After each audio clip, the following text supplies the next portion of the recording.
That morning began with a sight that could freeze anyone in place. Daniel Reed opened his eyes and saw an unfamiliar woman standing in his own kitchen with slightly tousled hair, bare feet touching the cold wooden floor, and wearing nothing but his white shirt. The moment hit him like a bolt of lightning straight through his mind, sending him jolting upright from the old sofa where he had crashed the night before. His heart slamming against his ribs so fast and so painfully, it felt like it might tear open. The early Portland sunlight streamed through the small window, spilling across the woman's back and making her stand out like a frame from an old film in the cramped room. She turned her gaze sharp, but not cold, her lips lifting into a thin smile, a smile that made the air itself tremble. She asked, "You do not remember anything from last night, do you?" The question was soft as breath, yet hit him with the force of a hammer. Daniel's eyes widened as his lungs tightened and his mind instantly rewound to the stormy night, the sound of metal twisting an engine, screaming, flames erupting, and then everything dissolving into a void. He stood there in his own kitchen, but felt as if he were standing inside someone else's home, unsure of how to answer or even how to breathe. The woman's face held a trace of exhaustion, yet it glowed with the confidence of someone who never allowed herself to fall into a position of weakness. She set her coffee cup down on the table with deliberate slowness, as if testing the last thread of his fragile composure. She said, "Exactly, I am the person you pulled out of a burning car last night. And my company," she paused and looked directly at him, "owns this house." Daniel did not move. A cold shiver crawled down his spine. Her company owned his house. What was that supposed to mean? He tried to swallow the knot of questions rising in his throat, but it caught there like a stone. Before he could respond, the soft pattering of small footsteps echoed from the hallway. His daughter Emma appeared with her fluffy hair and big, sleepy eyes. She asked Dad, "Who is that?" Her small voice rang clearly through the strange tension filling the entire room. Both adults turned toward her, one tense, the other suddenly softening in a way only children could make possible. The woman crouched to Emma's eye level, her smile gentler now. She said, "Just someone your dad helped last night." Daniel swallowed hard the chaos inside him, stacking layer upon layer, worry, caution, confusion, and something else he could not yet name. The room carried the faint scent of freshly brewed coffee, mixed with Portland's lingering morning chill, and Daniel realized this was a morning that did not belong to him at all. The woman whose name he did not know, whose past he did not know, whose purpose here he did not understand, stood in his kitchen as if she belonged there. But the truth was far more complicated, and her eyes holding something between defensiveness, pride, and secrecy made Daniel realize she was not just the victim of an accident. She was a turning point, a storm gathering on the horizon, not from the sky, but from her very presence. In that moment, Daniel understood something simple, yet chilling. His life had just shifted in a way he was not prepared for.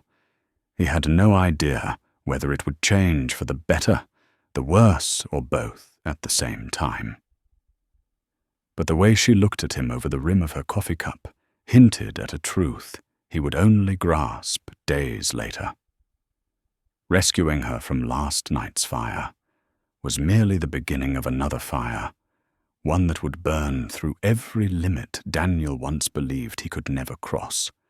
And that strange morning, with a woman wearing his shirt, standing in his small kitchen, was the moment fate began rewriting his life. That stormy night did not just tear open the sky above Portland, it shattered the fragile sense of safety in Daniel Reed's life. Wind slammed against the windshield, rain pounded down as if someone were emptying an entire ocean onto his old pickup truck. The road was slick. The streetlights flickered like they were about to die out, and every crash of thunder made him feel as if the whole city was trembling under the weight of the darkened sky. But Daniel kept driving. He had to. A pipe repair job had stretched past midnight, the pay just enough to cover Emma's tuition for the coming month, and rest was a luxury he no longer had the right to choose. Being a man who was both father and mother, and the only pillar holding his household together, meant stopping was never an option. Everything changed when a flash of light burst ahead, not lightning, but the glow of metal collapsing in on itself. A silver sedan had slammed into a roadside utility pole, the frame twisted as if snapped by bare hands, smoke leaking from the crushed hood, and small bursts of flame dancing beneath it like wild creatures ready to tear apart whoever was trapped inside. Daniel hit the brakes, his heart launching into his throat.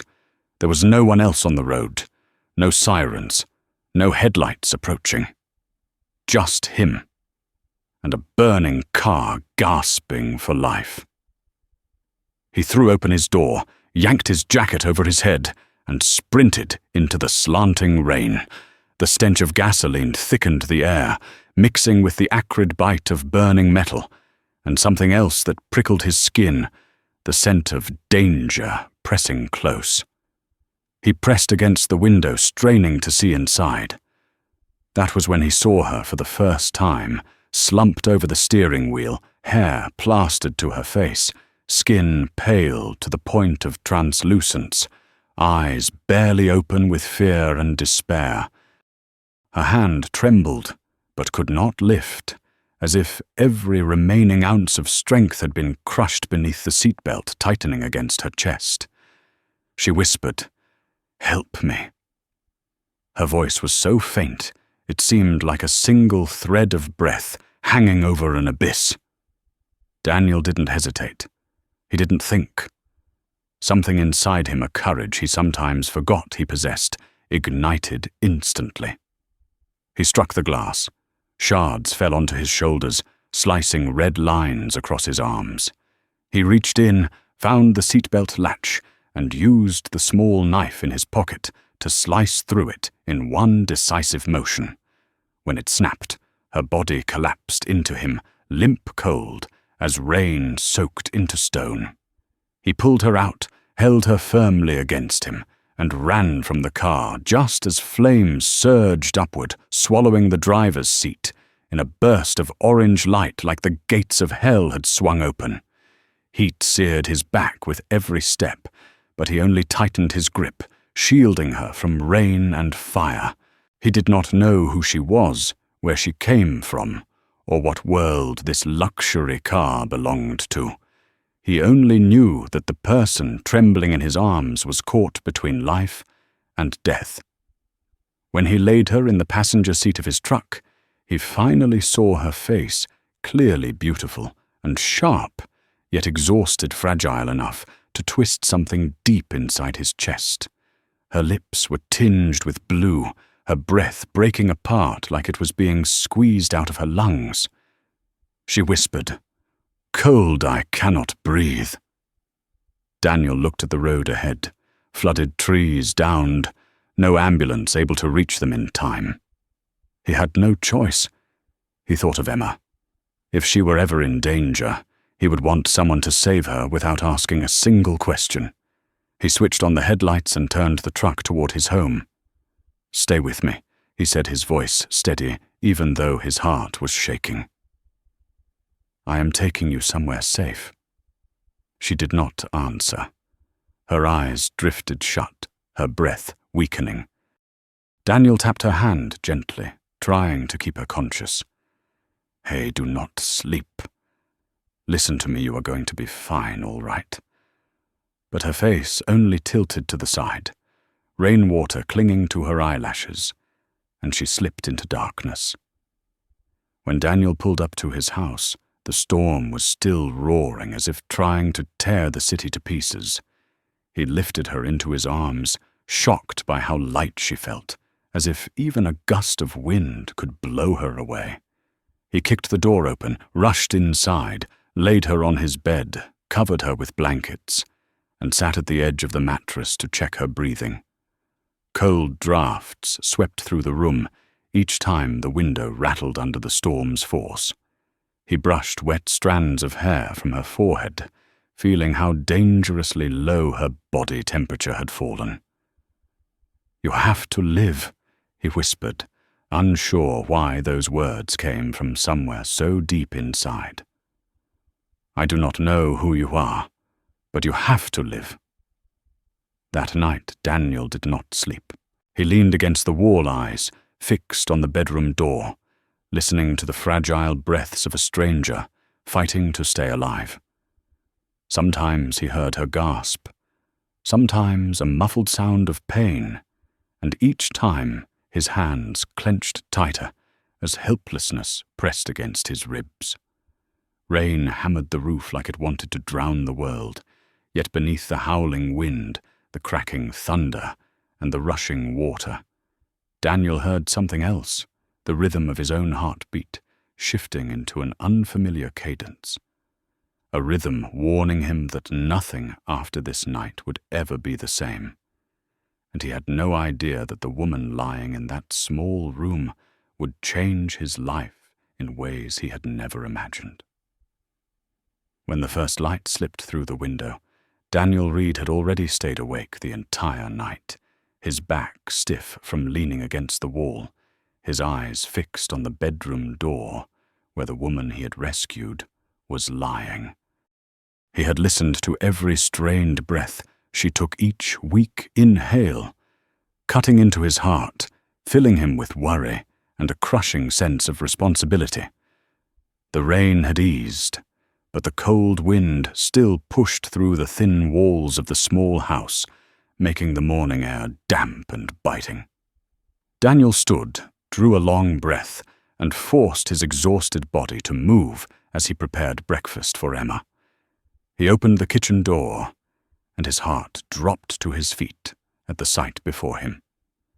The woman he had rescued was standing there, her back straight, one hand holding a steaming cup of coffee, the other lightly pulling at the hem of his white shirt she now wore, as if it had always been hers. Sunlight hit her slightly wavy hair, the loose strands, framing her refined yet sharp features, making her look both fragile and powerful, at the same time, a contradiction that tightened Daniel's chest. She turned her deep brown eyes clear and alert, studying him, more than simply looking at him. She said good morning, her calm voice sending chills across his skin. Daniel was not used to having a stranger in his kitchen, much less someone who looked so naturally at home in it. "When did you wake up?" he asked awkwardly, unable to look away from the shirt draped over her. "About 1 hour ago," she answered, taking a sip of coffee. "I found this shirt on the chair. Last night I was soaked, so I could not wear those clothes again." Daniel had no idea how to respond. His heartbeat stumbled when he realized that the oversized shirt somehow made her look elegant and strangely familiar. The feeling unsettled him. Just as he was about to say something to break the strangeness in the air, soft footsteps sounded behind him. Emma, her hair still a messy halo, clutching her teddy bear, walked into the kitchen. She looked at the woman as if seeing a character step out of a storybook. "Dad, who is she?" That simple, childlike question froze the room. The woman bent down, her smile softening completely. "Just someone your dad helped last night," she said gently, as if afraid to startle the girl. Emma stepped closer, looking at her with wide curiosity and a hint of admiration. "You're really pretty," she whispered.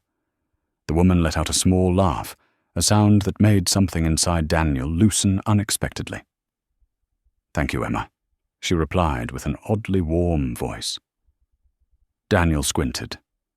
You know her name? She shrugged lightly. Before I passed out last night, I heard you say it. Daniel was about to ask more, but what happened next cut through every thought in his mind. She set her coffee cup down and crossed her arms, the posture of someone about to say something important. My name is Natalie Brooks, she said, her tone cool but not arrogant. And I think we need to have a serious conversation. Daniel froze. The name sounded familiar, very familiar, but his exhausted mind could not piece things together yet. What conversation, he asked. Natalie glanced around the small kitchen, her eyes momentarily clouded with a calculating thoughtfulness. About the fact that you saved my life from an accident that could have killed me. And about why I am standing in your home this morning. Daniel crossed his arms, trying to steady his voice. You said you were in an accident last night. I remember pulling you out, but I do not remember you telling me anything else. Natalie stepped closer, not threatening, but with undeniable weight. That is why I'm here. I need to clarify everything before I leave. Daniel's heart pounded harder. He felt something bigger, unfolding, something beyond a simple accident, beyond a stranger. Natalie inhaled softly, then said, My company owns this building, including the apartment you rent. Daniel went still. It was as if all the air had been sucked out around him. He repeated, stunned, Your company. Natalie nodded, her gaze sharp as a blade. Brooks Tech Industries. Daniel stood frozen. Suddenly the fragments in his mind aligned: her expensive watch, the luxurious outfit folded on the chair, the commanding tone she used on a phone call, even while half conscious. Before he could react, Emma looked up and asked a question that made every nerve in Daniel's body jolt awake. Miss Natalie, are you rich? Natalie pressed her lips together, her eyes flickering with a brief sadness, but holding an honest transparency. You could say that. Daniel pressed a hand to his forehead. A faint dizziness pushed him to lean on the counter. He had not rescued an ordinary woman. He had rescued the CEO of one of the city's largest tech corporations, and she was standing in his kitchen, wearing his shirt, drinking his coffee. Everything in his life tilted, as if an invisible storm had swept through. Natalie continued, her voice dropping slightly. I will not stay long. I just want to thank you properly. And she placed something on the table. A thick envelope. Daniel stared at it, his eyes widening when he realized what was inside: money, a lot of money. Natalie spoke with a quiet sharpness. $2,000. To thank you, and to make sure you are not inconvenienced by any of this. A second thunderbolt struck him. Daniel shot upright, heat rushing through his veins. I did not do it for money, he said, his voice low but edged with anger. Natalie looked at him, surprised for a second. Then her expression softened. I know. But no. Daniel pushed the envelope back to her. Take it. I do not want it. The room fell silent. Natalie looked at him for a long, long moment, studying him as if seeing something no one had ever noticed before. Then, for the first time, her perfect confidence cracked just slightly. All right, she whispered. I am sorry. Daniel turned away, trying to steady the breath, expanding painfully in his chest. But Natalie added one more sentence, and it pinned him to the floor like a nail. Daniel, I will not forget your name. And then she left, quick and decisive, leaving behind a faint trace of perfume and a morning that marked the beginning of a completely different path for Daniel, a path he had no idea was only just beginning. That afternoon, the storm had passed, But Daniel Reed's mind was still spinning like the wind. He stood in his small kitchen, food sizzling softly on the stove, steam rising in thick white ribbons that did nothing to fill the hollow, spreading quietly through his chest. Emma sat on the high chair, swinging her legs, humming a tune she made up herself, while Daniel tried to look normal, even though one question kept echoing in his head. Who exactly was that woman, beyond calling herself a CEO? He turned on the TV just to fill the suffocating silence. And at that exact moment, the world seemed to punch him straight in the gut. The news anchor's voice came through clearly, every word hitting him like a blow. Breaking news: CEO Natalie Brooks of Brooks Tech Industries returned to her headquarters this morning after a near-fatal crash last night. Daniel froze. The wooden spoon in his hand slipped and hit the pan with a sharp clatter. He spun toward the TV, eyes widening so much that Emma stopped humming and turned to look too. On the screen was her face, the woman wearing his white shirt in his kitchen that morning, now stepping out of a massive glass corporate tower with her hair neatly styled and her expression sharp and commanding, as if she had never hovered near death the night before. She stood in a storm of reporters' flashes, exploding non-stop, and the anchor continued. Sources say the CEO was rescued from her burning vehicle by an unidentified man. She refused to reveal his identity, but stated, "He is a man whose kindness cannot be bought with money." Daniel felt his chest clamp painfully tight. Emma squealed instantly, her voice ringing with delight. "Dad, that's the lady from our kitchen. That's Miss Natalie." Daniel could only nod his hand, pressing against his chest as if trying to keep his heart from leaping out. He stared at the screen so long he forgot to blink. In the footage, Natalie stood tall, her composure immaculate amid the chaos. When a reporter asked whether she had anything she wished to say to her rescuer, she paused for a moment, her gaze drifting somewhere distant, then answered slowly, "I hope one day he understands that genuine kindness still exists even in the poorest places." Daniel went still. The words "the poorest places" cut thin but deep. He looked around his old house, peeling walls, a refrigerator that rattled windows, patched with old tape to keep out the cold wind. He knew this place was not beautiful, not luxurious, but it was his home, Emma's home. He swallowed the sting in his chest and exhaled long and heavy, his shoulders dropping. Emma clapped excitedly. "Dad, you are a hero. You saved a famous person," Daniel chuckled. "Dad is no hero. I just did the right thing." But inside him, something trembling and unfamiliar lingered stubbornly. Saving someone from a fire was already monumental, but saving a CEO, one of the most powerful figures in the city, that was something he never imagined, let alone something that could happen in his own life. The broadcast continued, and Daniel caught a piece of news that made his heartbeat spike again. According to internal sources, Miss Brooks is expected to announce a major decision later this week. Some speculate that the accident may have shifted her priorities. Daniel sat down, eyes glued to the screen. In the interview footage, her face looked nothing like the woman from his kitchen earlier. Gone was the playful spark she used to tease him. Gone was the softness when she bent down to talk to Emma. Now all that remained was the sharpness of someone who had fought her way to the top of an empire alone.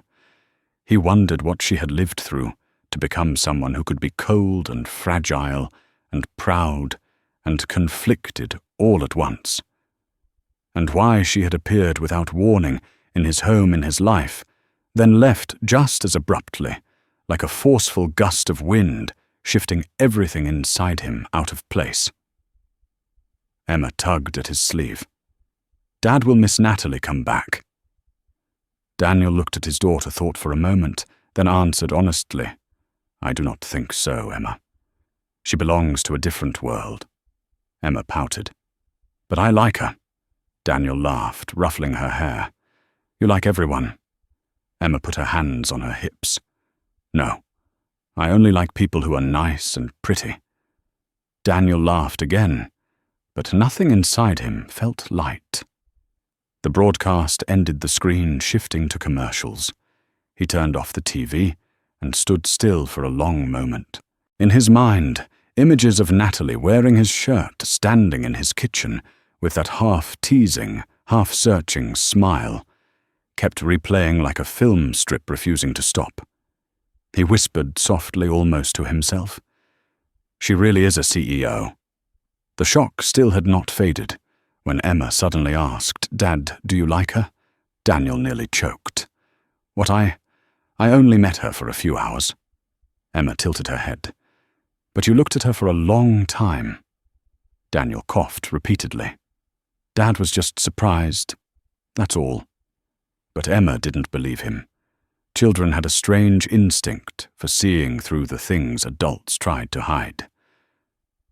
Daniel returned to cooking, but his hand trembled slightly as he picked up the spoon.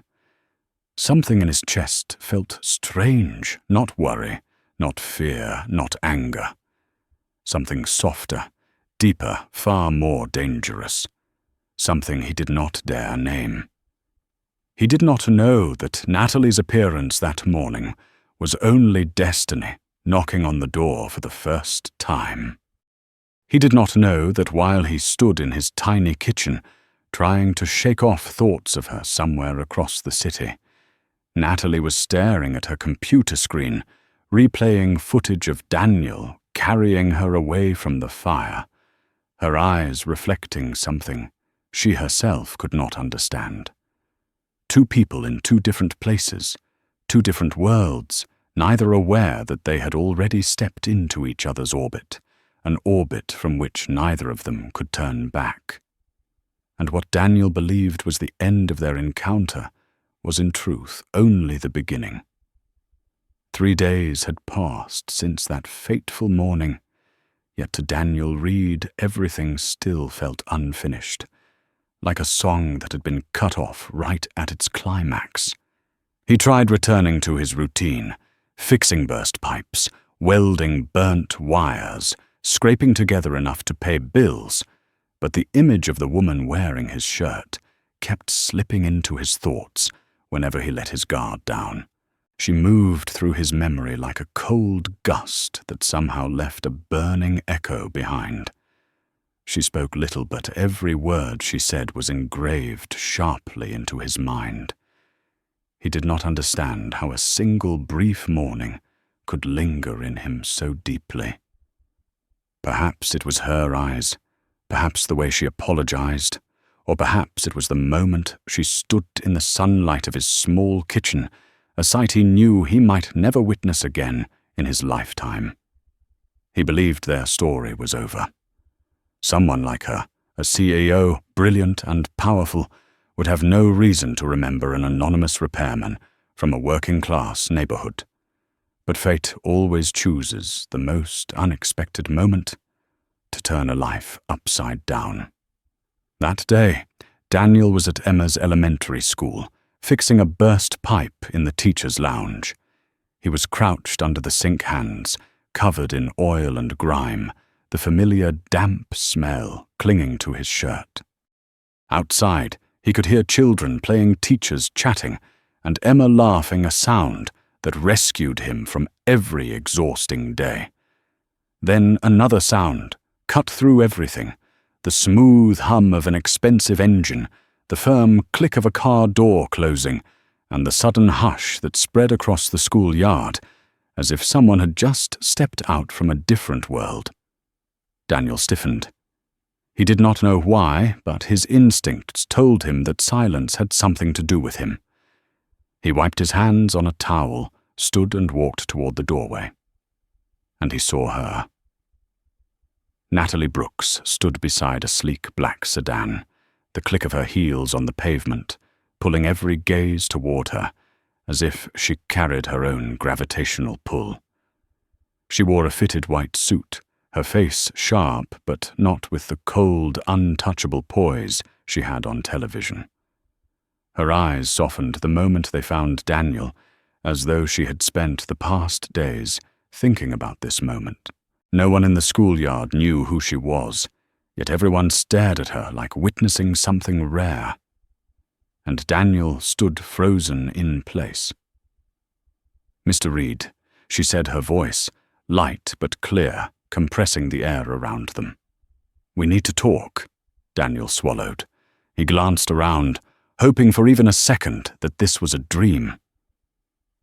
"If you came to repay me," he murmured, "I already told you I do not want Natalie." Cut him off with a look cold for just 1 second. "This is not about money." She stepped closer and held up her phone. A video played, lighting her face and his with its glare. It was footage from a street security camera during the storm, showing him carrying her out of her exploding car, flames bursting behind them like a scene from a movie. His face in the video was marked by determination, panic, and a raw compassion that could not be hidden. Natalie looked at him, and her voice lowered. "You saved my life. I owe you respect, not money." Daniel stared at the footage, a chill running down his spine. He had not known a camera captured that moment. He also had not expected a CEO to show it to him herself. "So you came here to tell me that—" "No," Natalie said, for the first time revealing a hint of hesitation. "I came to apologize." Daniel blinked, stunned. He never imagined someone like her would need to apologize to anyone, much less a repairman like him. But she looked directly into his eyes, her voice steady. "I turned your kindness into a transaction. That was wrong. I am sorry for misjudging you." Daniel said nothing. An apology from an ordinary person was already rare, but from a CEO it was astonishing. He had no time to respond before she pulled out an envelope. But this time it was not money. It was legal paperwork. "This is a contract," Natalie said. "It states that starting today, the house you are renting belongs to you. I have purchased the entire building." Daniel felt as if someone had shoved him backwards. He opened the envelope and saw the familiar letterhead of the property management company, with his name printed, not under tenant, but under owner. "You bought the building. The entire building." His voice trembled for real. "Why do you think I need rescuing?"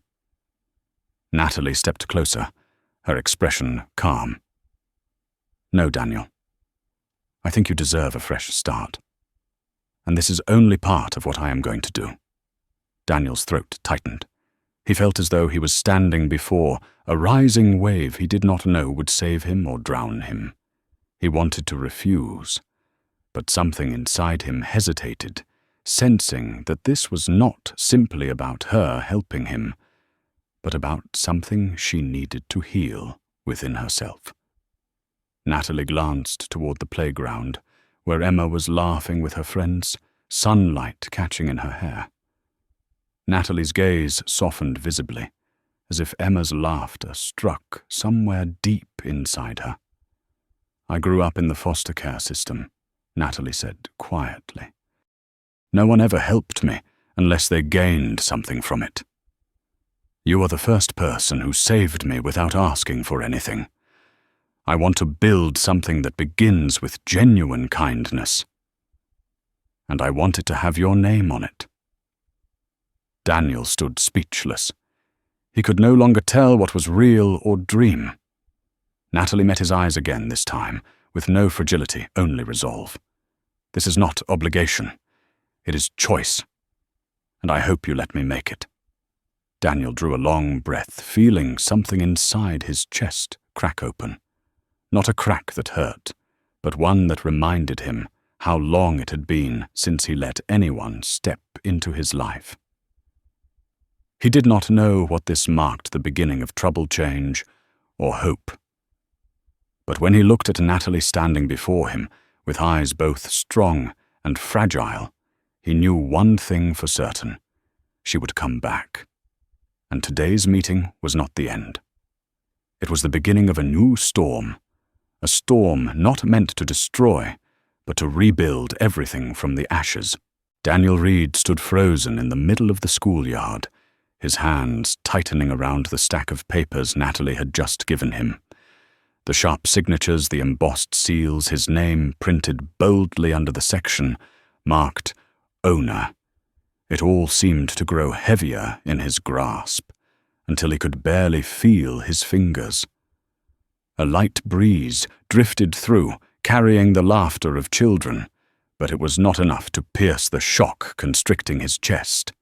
He looked at Natalie, searching for the words to refuse her, but his throat felt clamped shut, and his mind spun between gratitude, disbelief, and suspicion. No one did something like this. No one bought an entire building just to give one apartment to a stranger unless that person had survived something catastrophic and carried wounds they had never spoken aloud. Natalie stood before him, her gaze unwavering the breeze, lifting a strand of her hair in a way that made her look both powerful and heartbreakingly fragile. "Daniel," she began, her voice steady, but so low, it felt meant for him. "Alone do you think I did this because you are poor, because you are someone to be pitied?" Daniel clutched the papers tighter, his chest rising and falling. "I do not need pity." Natalie shook her head and stepped close enough that only half an arm's length separated them. "No, I am not pitying you. I respect you." The words fell between them like a droplet, landing on a still lake, sending quiet ripples through emotions Daniel had not been prepared to feel. Natalie looked toward the playground, where Emma was chasing her classmates, her laughter ringing in the warm air. Then she continued, "You know, when I was a child, every night I wished someone would protect me just once. Just one person." Her eyes drifted somewhere far away, as if a door to her past had blown open. In the foster care system, kids like me were treated like inventory. People took us in for the subsidy, nothing more. I grew up believing I was not worth saving. Daniel felt his chest tighten. He had never seen this kind of vulnerability in her eyes, not even on the morning she stood in his kitchen. Natalie kept speaking, her voice calm, but each word carrying the weight of an old wound. "Then I grew up. I built my empire. I became someone people admired. But from that place, no one helps you because you are you. They help because you are a CEO, because of power, status, and money." She turned back to him, her gaze direct and so piercingly honest, he could not have looked away even if he wanted to. "That night you pulled me out of the fire without knowing who I was, without knowing what I had, without expecting anything in return. And I haven't seen that in my entire 36 years of life." Daniel wanted to say any person would have done the same, but he knew that was not true. Many cars had driven past the burning sedan that night. Only he had stopped. Natalie stepped closer, close enough that he could catch the faint scent he had unconsciously missed for 3 days, clean, soft, and somehow reminiscent of night wind. So she said, "Buying the building is not charity. It is not repayment. It is the beginning of something I should have done a long time ago." Daniel frowned. Beginning of what Natalie opened her bag and pulled out another set of documents, thick paper bound in a sleek black cover. She handed it to him, her eyes glowing with a strange brightness, the kind someone has when they finally find hope after years of ruin. "I want to create a new foundation," she said, "a foundation for single parents, fighting the same battles you have fought. I want to help children like Emma, and like the girl I once was, grow up without paying for circumstances they never chose." Daniel looked at the title on the cover, hands trembling, Reed Foundation. His breath hitched. "You named it after me." Natalie smiled softly. "I think the name fits." Daniel had to turn away, blinking hard to hide the redness flooding his eyes. He was not someone who broke easily, but something underneath the armor he had built for years began to crack. Natalie said gently, "I do not want you to just accept the house. I want you to be part of this foundation. I want you to be an advisor. You understand the people I want to help better than anyone in my boardroom." Daniel let out a heavy breath, overwhelmed. "I'm just a repairman." "I do not know anything about running a foundation," Natalie answered instantly. "You know the most important thing. You know what real kindness looks like." Daniel stayed silent for a long moment. The breeze brushed past them. Emma's laughter echoed across the playground, and Natalie watched him intently, as if his decision were the single answer her life had been waiting for. Finally, Daniel spoke, his voice low but steady. "If I agree, everything must be real. No publicity, no photos, no turning hardship into a marketing tool." Natalie pressed her lips together, then smiled a rare, soft, genuine smile that threw Daniel's heartbeat off rhythm. "I promise."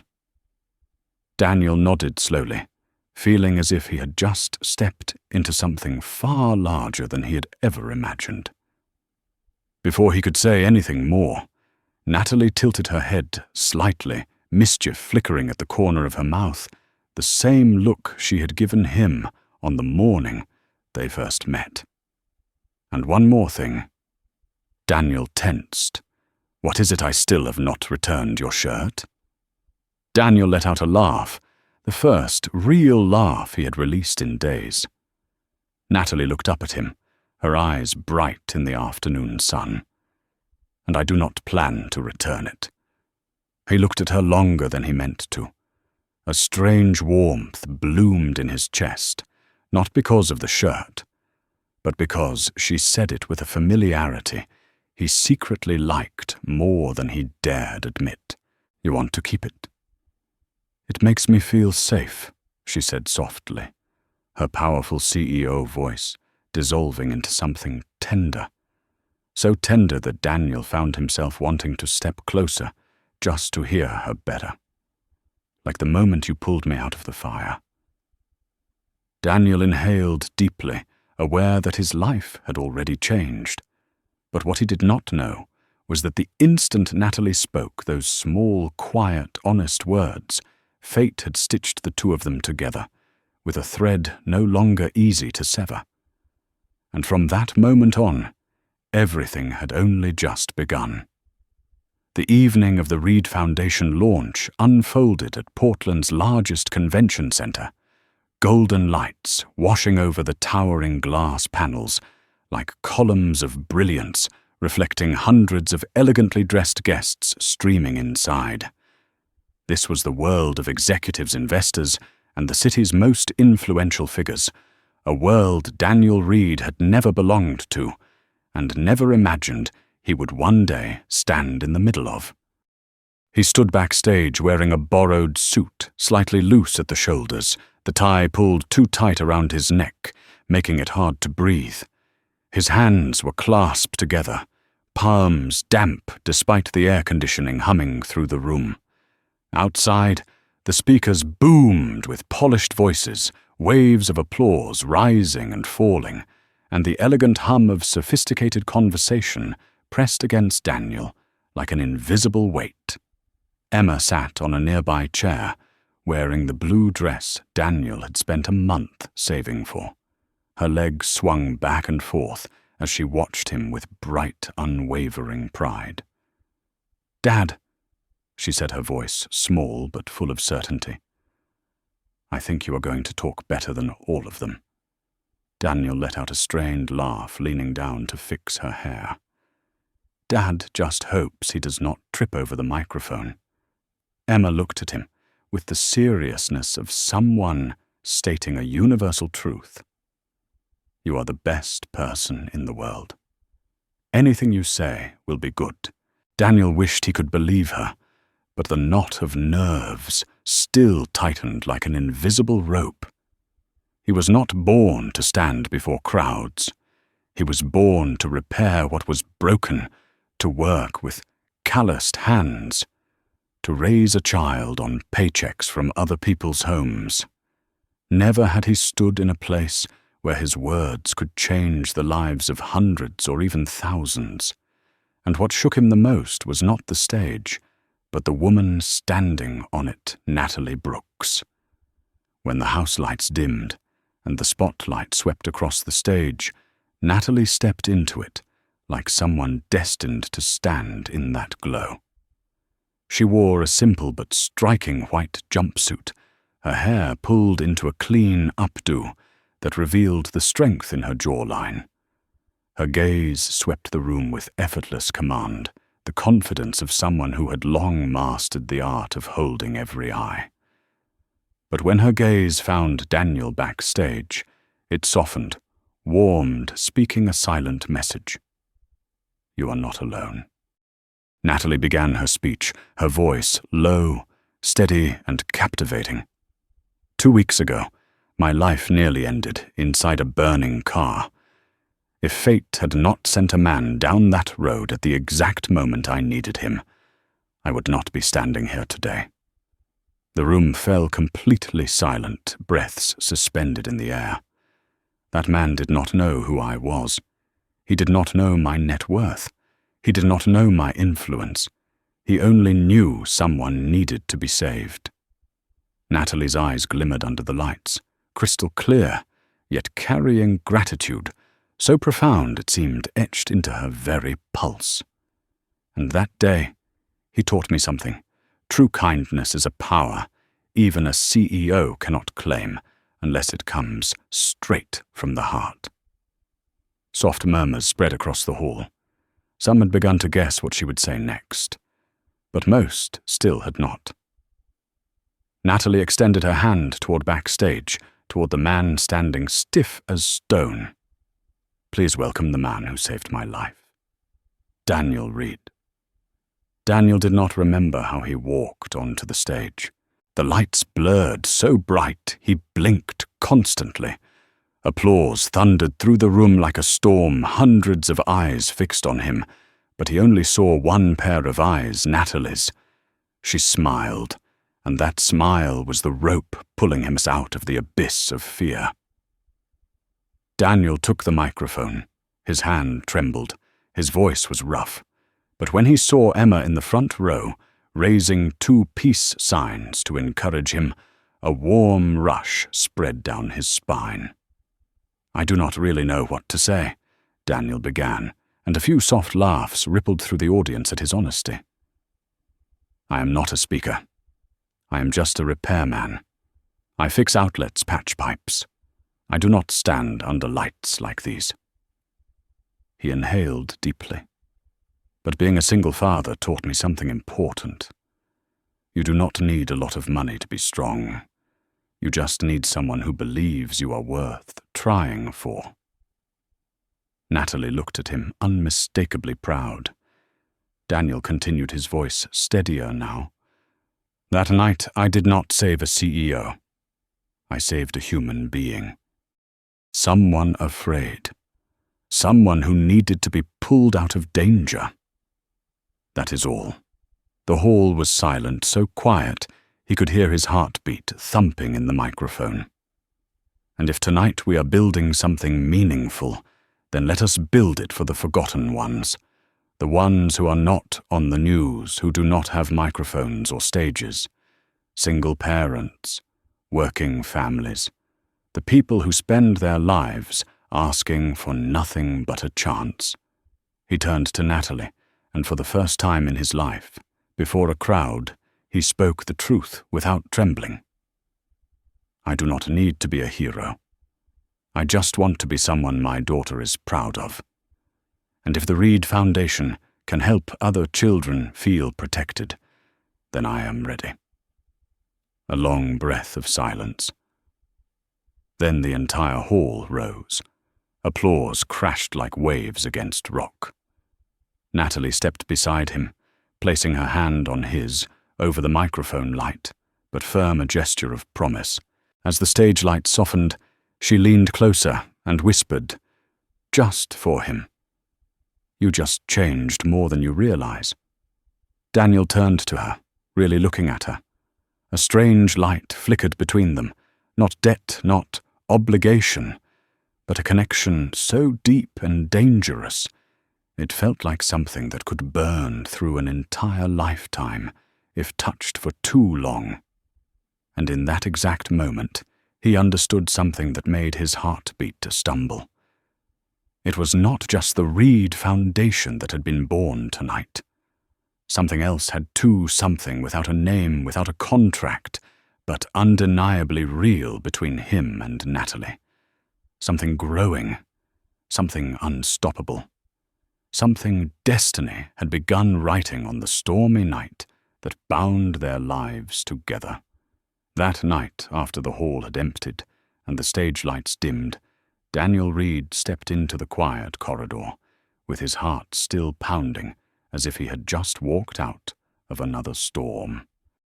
He had never experienced anything like what happened earlier, a room full of accomplished people rising to their feet because of his words, because of his story. But what unsettled him the most was not the crowd or the spotlight. It was the look in Natalie Brooks's eyes as she listened to him speak. It was not the look of a CEO toward a collaborator. It was the look of someone who recognized a piece of herself in someone else. Natalie followed him into the hallway, her footsteps soft against the polished stone floor, steady and confident, the complete opposite of the chaos thudding inside Daniel's chest. "You did really well," she said, her voice low, her tone blending gently into the quiet around them. Daniel let out a nervous laugh, rubbing the back of his head. "I was just trying not to faint on stage." Natalie laughed a real laugh, not the polite kind she gave the press. She placed her hand on Daniel's arm for just a moment, but it was long enough for warmth to travel up his spine like a spark catching fire. "Daniel, you did much more than that." He turned to her, and in the warm, golden light of the corridor, she looked softer than ever before. No longer the steel-cold CEO on the news. No longer the mysterious woman wearing his shirt in his kitchen. Tonight, she was simply Natalie. Someone standing alone in a long hallway who looked as though she had finally set down a weight she had been carrying for far too many years. Tonight, she continued, her eyes drifting toward the tall glass windows reflecting the city lights. I realized something. "What is it?" Daniel asked, his voice barely above a whisper. Natalie turned back to him, meeting his eyes directly. "I have spent my whole life believing I had to be strong on my own. But some things only become stronger when shared with someone else." Daniel stayed silent, not because he had nothing to say, but because he knew that what she needed most in this moment was not words, but space to be heard. Natalie went on, "I never had a family. I grew up in foster houses where I had to stay guarded. I built my empire like a wall. Every success was another brick to hide the fear of being hurt." She took a slow breath. "But you..." Her expression faltered, as if she had just realized what she was about to admit. Daniel waited, his heart suspended. "You reminded me that good people still exist. People who do not take advantage. People who want nothing except to do what is right." Daniel swallowed hard against the tightness rising in his throat. He did not know if he deserved those words, but no one in his entire life had ever said anything like that to him. "Natalie," he said quietly, "you do not have to prove you are strong. You have lived enough hardship to know that already. But you also do not have to carry everything alone anymore." Natalie froze slightly. His words were like a tiny crack on the armor she had worn her whole life, except this crack didn't hurt. It freed her. "You say that so easily," she murmured with a faint laugh, though her eyes shimmered with gratitude. "I am used to handling everything myself." "Everyone is," Daniel replied, "until they meet someone who changes that." Natalie did not respond right away. They stood side by side in a silence that did not ease tension, but deepened it, a silence that made hearts beat louder instead of quieter. Suddenly, small footsteps scattered down the hall. Dad Emma ran toward him, wrapping her arms around his leg before turning to Natalie. "Miss Natalie, look, I got a sticker." She held up a sparkling star sticker, as if it were a treasure. Natalie crouched to Emma's level, her smile appearing effortlessly beautifully, so genuine that Daniel felt his breath stumble. "Emma, you deserve much more than one little star," she said, her voice soft enough to melt steel, a tone Daniel never imagined coming from a woman who made million-dollar decisions without blinking. Emma giggled happily, then wrapped her arms around Natalie in a tight hug. It was so unexpected that Natalie stiffened for a moment, shocked by the unconditional trust of a child. But only a heartbeat later, she wrapped her arms around Emma, gently covering the instinctive caution in her posture with a warmth even she did not fully understand. When Emma ran off to show her sticker to an event staff member, Daniel glanced back at Natalie as she stood up. In her expression, there was something new.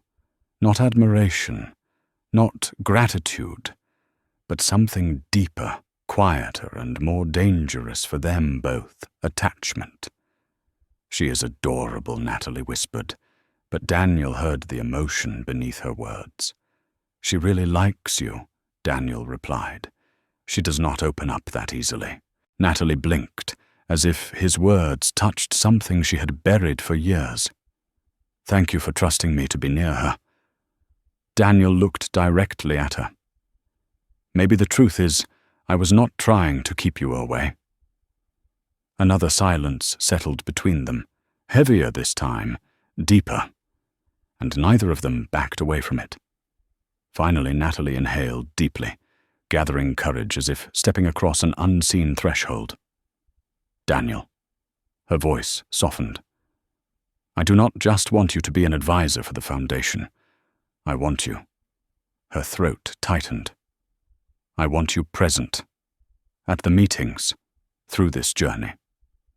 Through the rest of the sentence dissolved into the air, but Daniel understood every word she could not speak. He did not know what was forming between them. He only knew it was not obligation, not gratitude, not pity or debt. It felt like discovery. They stood closer now without realizing who stepped first. The distance between them shrank but did not close their breaths, drawn toward each other by a pull so strong it made both of them hold still. "I will be here," Daniel whispered, "if that is what you want." Natalie looked at him, and for the first time she hid nothing. It was all there, fear, hope, loneliness, strength, and something blooming, slowly but undeniably real. "I want that," she murmured. A simple sentence, but it struck Daniel's heart like silent thunder. And as they stood there, in the long hallway, lit by only a handful of fading lights, both of them understood they could never return to the paths they had walked before. They were stepping into a new sky, one where the heart guided more than the mind. And then, as if the universe wanted to seal the moment their eyes met at last time before they parted, a brief moment, but enough to promise that whatever came next, between them, would not be just work. It would be destiny. In the weeks following the Reed Foundation launch, time moved so quickly that Daniel sometimes wondered whether he was truly living his own life. A repairman who once smelled of engine oil and leaking pipes had suddenly become an advisor to a charity, praised by the press, and even stranger, he now walked beside one of the most powerful women in the city. Yet amid all the changes, what unsettled him most was not the crowded schedule, nor the financial terms he had to learn each day, but the look in Natalie's eyes whenever they were in the same room, a look that made time slow, that made everyone else fade, until only the two of them remained on the same line, pulling them toward each other. Natalie changed more than she cared to admit. A once unshakably composed CEO, who never allowed emotions to influence decisions, now walked into meetings with a softer smile whenever Daniel happened to be there. Conversations that used to be brief and businesslike now stretched into questions about Emma, about Daniel's new home, about the simple life she had never had a chance to experience. On afternoons, after meetings, Natalie often walked with Daniel to the parking lot, not because she needed to, but because her body seemed to choose the direction toward him. Once, as they stood watching the sunset fall over Portland's glass-lined skyline, her wrist brushed lightly against his, just for a second, but enough to make him freeze, while her breath hitched, as though she was trying not to acknowledge the thing growing inside her. One morning, Daniel arrived at Brooks Tech earlier than usual. When he stepped inside, he found Natalie sitting alone in the large conference room, the sunlight spilling across her unmade face, revealing something he had never seen so clearly before exhaustion. He did not call her name. He just watched her quietly until she looked up and their eyes locked. "You are early," she said softly. Daniel set his bag down and sat beside her, not one seat away like he usually did. "You did not sleep." Natalie gave a faint, dry laugh, a smile both proud and painfully vulnerable. "There are too many changes right now. I am not used to it." Daniel tilted his head. "Do you regret anything?" Natalie shook her head instantly. "No, never. It is just, I am scared." "Scared of what?" She hesitated, then answered in a voice so small Daniel had to lean closer to hear. "Scared I might lose things I have not even had time to hold on to." Daniel wanted to ask if she meant the foundation or something else, but when she looked into his eyes, he knew the answer was already there. They fell silent, but it was the kind of silence that made hearts race rather than settle. Then the door swung open. The meeting began and they returned to being CEO and advisor. Yet in that frozen moment, before the interruption, both understood something deeper was shifting beneath them, quiet but powerful as a rising tide. The days that followed only made that truth clearer.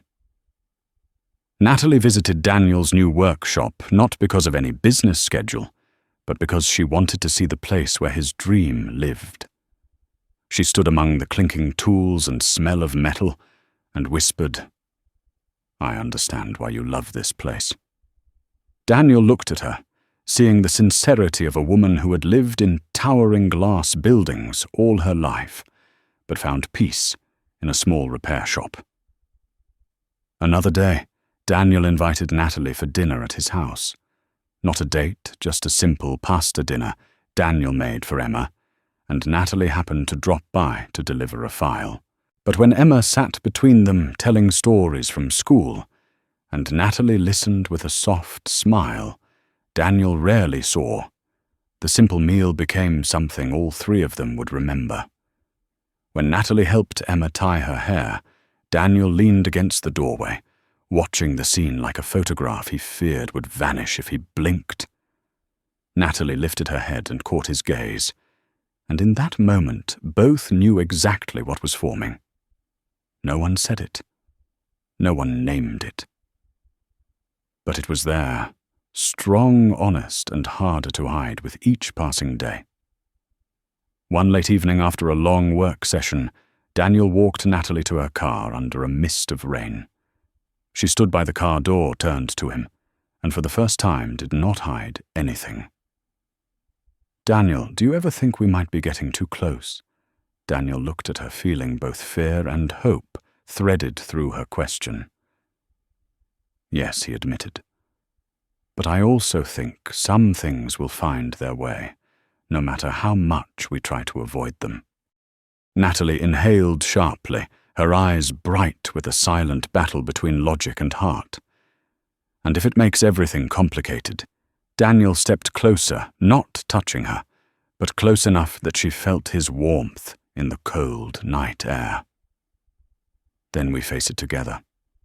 Natalie looked at him like she had never looked at a man before. And in that moment, without a kiss, without a confession, without any spoken promise, both of them knew they had crossed into a place where emotion no longer obeyed reason. They had stepped past a boundary neither dared name. But love, like the storm that had tied their lives together, always finds its path. And now their hearts were moving in the same direction, even though both knew that ahead of them was a new chapter filled with challenges and light. 1 month later, spring arrived as softly as the earth's own sigh, and Daniel Reed's life continued to change in ways he never imagined possible. The Reed Foundation was thriving. His repair shop was up and running with the foundation's support, and Emma had grown so close to Natalie that she treated her as if she were already part of the family. But there was one thing: Daniel still had not dared to face his feelings for Natalie. It was not that he did not recognize them, it was that they grew stronger every single day, so powerful that if he looked directly at them, he feared his life would never return to what it once was. But fate didn't let him run for long. That day at the workshop, Daniel was wiping oil from his hands when Natalie walked in. No security, no assistant, no trace of the CEO image. Just Natalie in the familiar white shirt, her hair falling loosely, her eyes carrying a worry she could no longer hide. "Daniel," she said softly, her voice trembling, despite her attempt to steady it. "I have something I want to give you." Daniel set the rag aside and stepped closer. "What is it?" Natalie did not answer immediately. She placed a small envelope on the table, but the way she set it down, gentle and careful, made Daniel's heart skip a beat. He recognized that feeling, the feeling of someone about to make a decision that could change everything. "Tonight, do not open it," she said, her voice barely holding steady. "I want you to read it tomorrow morning, when you are clear, when you think with your heart, not with what you think you are supposed to do." Daniel looked at the envelope, then back at her. "Natalie, what are you afraid of?" She let out a small laugh, one that held both hope and fear. "I am afraid of your answer," she admitted. "But I am more afraid of never saying what needs to be said." Those words tightened Daniel's throat. He wanted to ask her what she was feeling, what she meant. But the look in Natalie's eyes made him understand that this was not the moment to push her. She turned away, but at the door, she paused, looking back at him, as if trying to carve the image of him into her memory. "Daniel Reed, you changed my life." Then she left, leaving behind the faint trace of her perfume and a room heavy with unspoken meaning. That night, Daniel barely slept. He sat at the kitchen table, the envelope in front of him, like a flickering lantern of hope. He wanted to open it. He wanted to know the thing his heart had already guessed, but still feared to name. But her voice echoed in his mind. When you think with your heart, not with what you think you should do. So he waited. He waited until the first morning light filtered through the curtains, and Emma was still asleep. Daniel inhaled deeply and opened the envelope. Inside was a white card, Natalie's handwriting, soft but steady. Daniel, you did not just pull me out of the fire that night. You pulled me out of the life I built to survive. My whole life, I only knew how to run, how to build walls, how to fight alone. But when you carried me out of that car in your arms for the first time, I felt safe. I tried to keep my distance, but the more I tried to avoid you, the more my heart moved toward you. I do not know what the future holds. I will not make grand promises. I only know one truth. I want to walk this path with you. Daniel Reed. Will you say yes, Natalie? Another card was tucked behind it. An invitation. An evening by the river. For 2 people. If you come, that is your yes. If not, I will understand. Daniel read it again and again, and every word wrapped around his heart, drawing up emotions he had buried for years. He was not someone who easily believed in miracles, but Natalie Brooks, with all her strength and all her vulnerability, had given him something he thought he had lost long ago, faith in the future. When Emma wandered into the kitchen, rubbing her eyes and asking Dad, "Why are you smiling? But your eyes look red," Daniel lifted her into his arms, kissed her hair and said, "Because today something beautiful begins." That evening Daniel went to the riverbank. Not out of duty, not out of gratitude, but because his heart had chosen. Natalie stood there, her hair moving gently in the breeze, her simple dress making her so breathtaking that Daniel had to draw a steadying breath.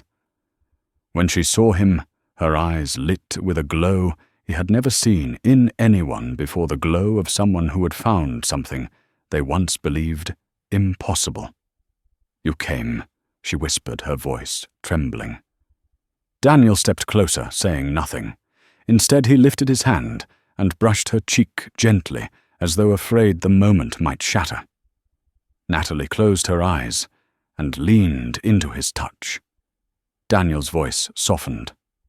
"I did not just come. I am staying." Natalie opened her eyes, shimmering with tears, but bright as sunrise. Then she whispered, "Let me start again, Daniel Reed." "We start together," he replied.